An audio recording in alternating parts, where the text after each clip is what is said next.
લક્ષ્ય ન્યૂઝ, એક નજર, એક લક્ષ્ય. પુરુષોત્તમ માસ નિમિત્તે ગોપી મહિલા સત્સંગ મંડળ દ્વારા વિવિધ ધાર્મિક કાર્યક્રમોનું આયોજન.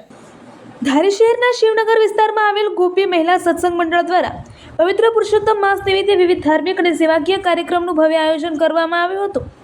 આ સમગ્ર માસ દરમિયાન મહિલાઓએ શ્રદ્ધા, ભક્તિ અને સેવાભાવ સાથે અનેક ધાર્મિક પ્રવૃત્તિઓમાં ભાગ લઈ આધ્યાત્મિક માહોલ સર્જ્યો હતો. આ પ્રસંગે ભગવાન પુરુષોત્તમની વિશેષ પૂજા અર્ચના, સત્સંગ સભાઓ, ભજન સંધ્યા, કીર્તન, અન્નકૂટ મહોત્સવ તેમજ ધાર્મિક પ્રવચનો જેવા કાર્યક્રમો યોજાયા હતા. શિવનગરની મોટી સંખ્યામાં મહિલાઓએ અધિક માસ દરમિયાન ઉપવાસ અને નિયમોનું પાલન કરી ભગવાનની ભક્તિમાં પોતાને સમર્પિત કર્યા હતા. મહિલાઓ દ્વારા રોજિંદા ભજન, કીર્તન અને હરિનામ સંકીર્તન દ્વારા વિસ્તારનું વાતાવરણ ભક્તિમય બનાવાયું હતું.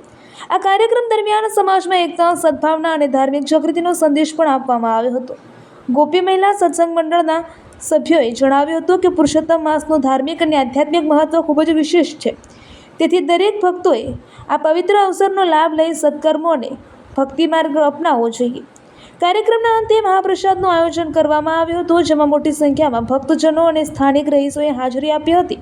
આ સમગ્ર આયોજનને સફળ બનાવવા માટે ગોપી મહિલા સત્સંગ મંડળની બહેનો તથા સ્થાનિક આગેવાનોએ જહેમત ઉઠાવી હતી. રિપોર્ટર ટીનુભાઈ લલિયા.